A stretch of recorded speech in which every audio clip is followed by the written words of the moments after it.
véritablement jamais révélé par les médias internationaux qui ont pris plaisir à accuser Laurent Gbagbo, son régime, son épouse, de tous les mauvais noms. Sincèrement, nous voulons dire bienvenue dans la ville martyre.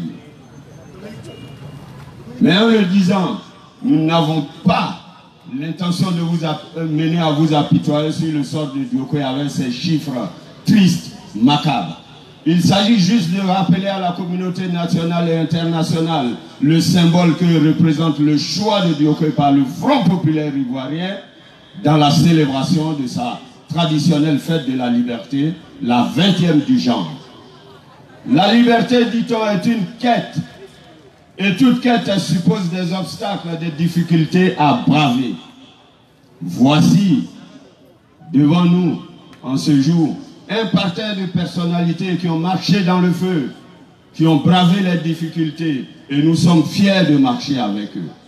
C'est ce que représente en vérité Diokwe et le peuple ouai dans la marche du Front populaire et du président Laurent Gbagbo pour la libération totale de la Côte d'Ivoire et de l'Afrique. Camarades militantes, camarades militants et honorables invités, chers amis des ondes, nous ne sommes pas là pour célébrer la mort, mais nous sommes ici pour chanter la vie. Et comme le disait la camarade vice-présidente Marie-Odette Lorion le 13 avril dernier, au lancement de la présente fête de la liberté, elle a dit, et je cite, « La fête de la liberté à Diokwe, mais c'est la fête de la vie. La fête de la liberté retrouvée, c'est la renaissance du peuple ouai, ce peuple martyr, symbole du génocide en Côte d'Ivoire. C'est l'occasion pour nous, peuple ouai, de saluer la mémoire des grands hommes, symbole de la fidélité et de la résistance du Front populaire ivoirien dans ces années de braise. J'ai nommé feu le camarade Aboudraman Sangaré, le gardien du temple, celui-là même qui a eu l'ingénieuse idée d'honorer le peuple ouai en choisissant que la fête de la liberté soit célébrée chez nous. C'est également le lieu de saluer la mémoire des camarades qui ont préféré la mort au déshonneur. Pêle-mêle, Manga et Basile, Paul Dokuy, Deniaou Gilbert, Naïdo, Nian Raymond. Nous nous souvenons aussi de Paul-Antoine Boabré, de Désiré Tabo, de Gomo Diabo, de Ben Soumaoro et de plein d'autres encore. Nous n'oublions pas non plus ceux qui ont préféré la prison ou l'exil aux compromissions.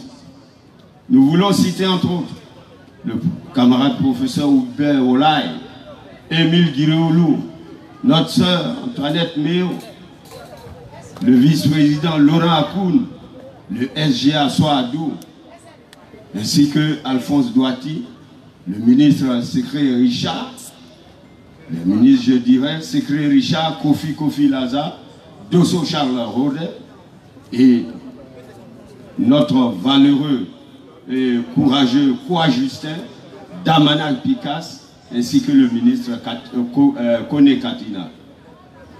Mais surtout, hommage à toi, camarade Simone et Yves Gbagbo. Tu es là, bien là, debout comme le peuple ouai, un peuple fidèle et loyal à notre grand parti, le Front populaire ivoirien. Camarade Simone et Yves Gbagbo, tu as vécu, tu as connu la passion pour ton peuple comme Laurent Gbagbo. Mais maintenant, tu apportes la résurrection.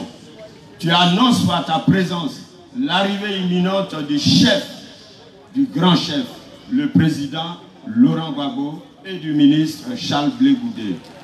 Victoire donc, victoire, parce que ceux-là, ils ont rompu les chaînes de l'oppression et de l'injustice internationale. Vive le peuple ouai, vive le Front populaire ivoirien, pour que vive une Côte d'Ivoire libre et indépendante. Je vous... Merci. Beaucoup d'ovations pour le fédéral du Front populaire ivoirien.